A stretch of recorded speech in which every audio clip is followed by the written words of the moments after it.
Coming up on today's Philadelphia Eagles Now, a Darius Slay injury update. We're going to break down how Philadelphia and Tampa Bay match up in this wild card game on Monday night, some Eagles coaching staff and front office rumors, as well as a brand new Jalen Hurts and DeVonta Smith injury update. First, speaking of that wild card game on Monday Night Football, we're going to be live for it right here on Eagles Now for our watch party, the best place to experience Eagles games outside of being at the actual game. So make sure you subscribe to join us, but also so that you get Eagles shows every single day year-round, but also turn on those notifications because whenever we push out content, you will be notified.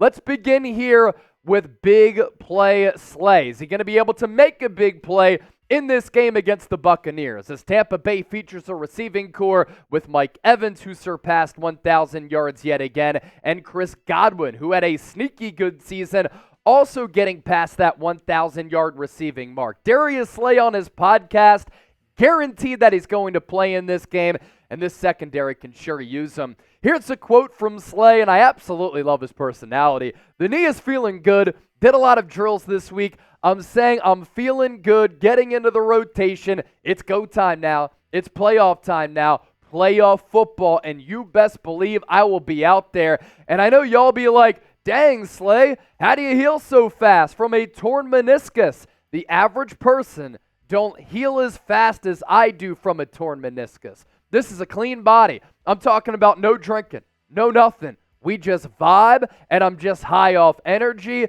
It's just do justice. Philly fans, your boy is back. So y'all don't need to be no tweeting, Instagramming, asking me if I'm back. I'm telling y'all right now from the horse's mouth, Slay is back. We ready to go out there, compete, and catch these dubs.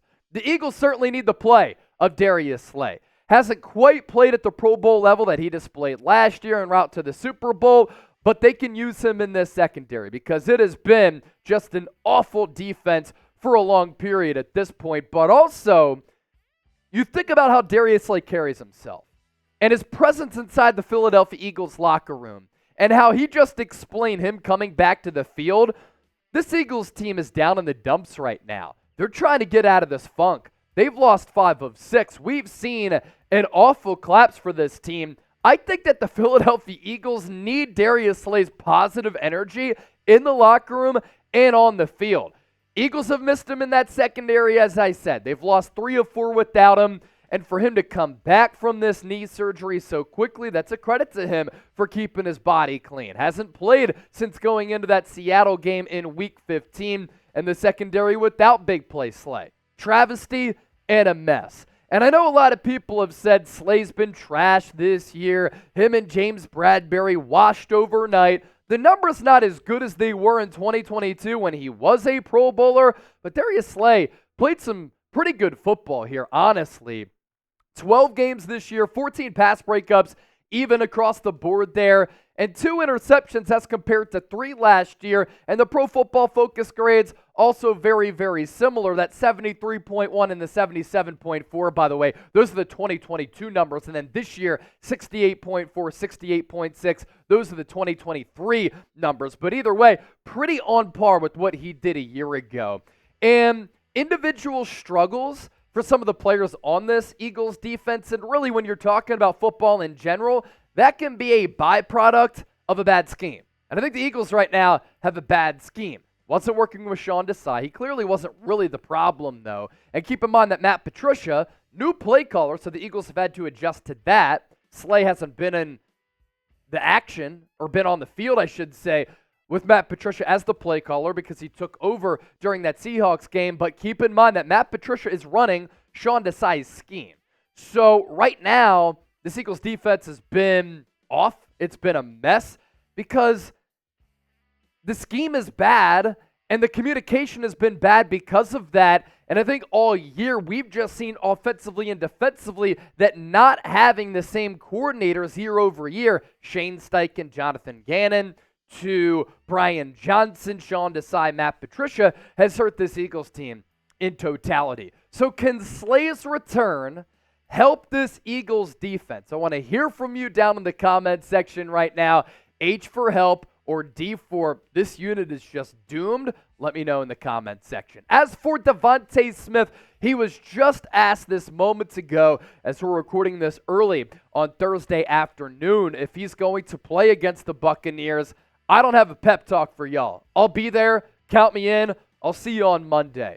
So I'm excited to see the Slim Reaper, Smitty, back on the field because when this Eagles offense is moving like they should be, like they're capable of, Smith and A.J. Brown, one of the best wide receiver combos in the National Football League. But will Jalen Hurts be throwing him the football? Hurts has not thrown a ball since that game on Sunday against New York because of the dislocated finger. Shout out to Temple, fellow grad E.J. Smith of the Philadelphia Inquirer. He said Jalen Hurts said it was probably not physically the best idea to return to that Giants game with his finger dislocated. It's the middle finger on his throwing hand. Has not yet thrown this week, but said everything is progressing in the right way with the finger. The fact that Hurts hasn't even attempted to throw yet going into this practice session on Thursday, that's, of course, a little bit of a concern. And I know that if the Eagles win this game on Monday, they have to turn around, and it's a short week going into the divisional round, and they'll most likely have to hit the road, maybe against the Cowboys, maybe against the San Francisco 49ers. They could host a game if the Packers win or maybe the Rams win. That could be pretty weird. Both of those teams would actually have to win for the Eagles to return to Lincoln Financial Field. But the extra day of rest going into Monday is actually going to benefit the Eagles because your starting quarterback is going to have another day to rest that finger, and hopefully he's going to be able to start throwing throughout this week. Coming up next year on the show, we're only getting started. Don't you go anywhere. How the Eagles and Bucs match up and some Eagles staff rumors that are heating up. Brian Johnson landing another interview potentially. And could the Eagles lose a key executive? Stay locked in for that. But first, get locked in with Game Time if you're looking for the best seats at the lowest price guaranteed. Game Time is the only app that you should have. It's a free download, and you get $20 off if you use the code EaglesChat. What's cool about the Game Time app, prices drop as the event gets closer, and you're guaranteed to get the lowest price. If you want to go to this game against the Buccaneers at Raymond James Stadium in Tampa, there are still tickets available for as low as $100. It's crazy how different the market would be if this game was in Philadelphia, but you could fly down to Tampa. You could go to that game maybe for less than some seats where if this game was at Lincoln Financial Field, you'd be paying a large sum. So use the code EaglesChat. You don't just have to go to Eagles games to use this app. We're talking concerts, comedy shows, theater events. You want to go to a Sixers game, you can do that as well. Phillies when they're back in action, a Flyers game. It's all available on the Game Time app. $20 off, code EaglesChat. As for how the Buccaneers and the Eagles stack up, this is a different Eagles team than when they beat the Buccaneers earlier this year. And it's a different Buccaneers team that went down to the Eagles earlier this year. Of note, too, could be rainy on Monday night. As of right now, some of the weather models showing a 96% chance of precipitation. And I really think the Eagles have to get back to running the football, especially if Hurts is hindered a little bit in throwing the football because of that dislocation in his middle finger. I'm not going to give you the middle finger because I love you all. Eagles ranking number 8 in total offense. The Buccaneers this year, 28th in total offense. So the edge right there with the Eagles defensively.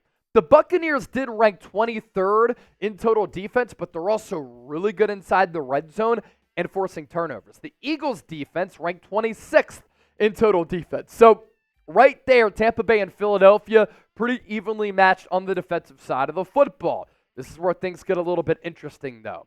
The Eagles have turned the ball over a lot this year. 27th in turnover ratio. They're not also forcing giveaways. That's an issue. The Buccaneers, on the other hand, not as many turnovers, but they're forcing a lot. The Buccaneers ranked number 9 in turnover ratio. So ball security going to be really paramount in this game, especially if there are some slick conditions. The Eagles as a team this year averaged 25.5 points per game, but really over the last month and a half, that number has plummeted because the Eagles, prior to losing 5 of their last 6, they were averaging almost 30 points per game. the Buccaneers. They've been a little bit better over the last month, averaging 20.5 points per game. So that's a good look at how these two teams match up. I know we're all down on Philadelphia. Post-game show on Sunday, I was in shambles, but this is a team, despite how poorly the Eagles have played, that the Eagles should beat. Do you think they're going to get the win? Let me know.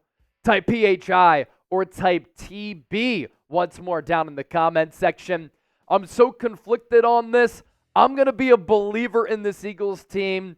I've had a couple of days to let that loss on Sunday set in, and I think the Eagles go down to Tampa and they get a dub in a close one.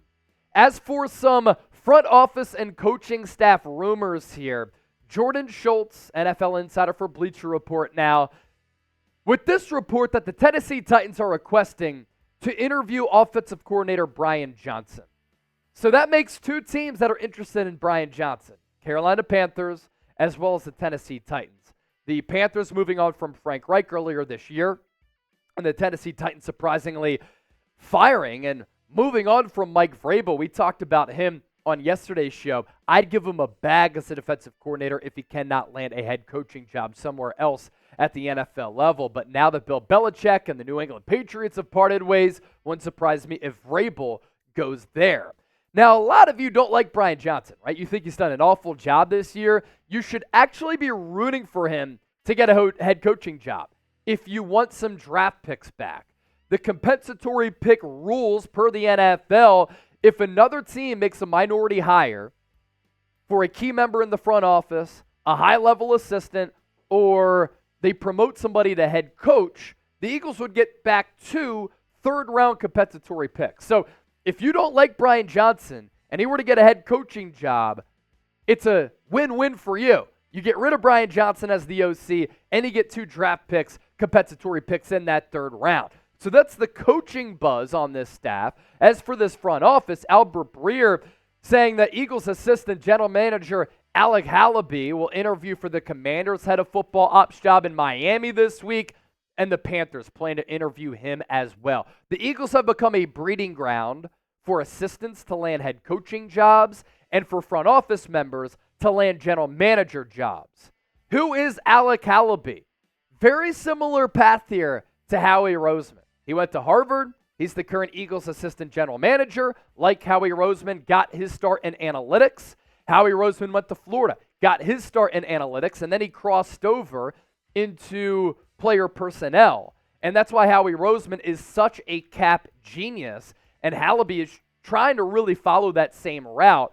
Halaby's been with the Eagles for 16 years and has been Howie Roseman's understudy, and Howie Roseman has been Halaby's only boss that he's ever known at the NFL level. If you want to contact me, hit me up on X, Instagram, email. You want to talk about some injury stuff. You want to talk about Brian Johnson. You want to talk about Alec Halaby. Shoot me at Chase_Senior on X and Instagram. You can also hit me up via email, chase@chatsports.com. We're going live later this afternoon on Eagles Now, so we'll catch you then.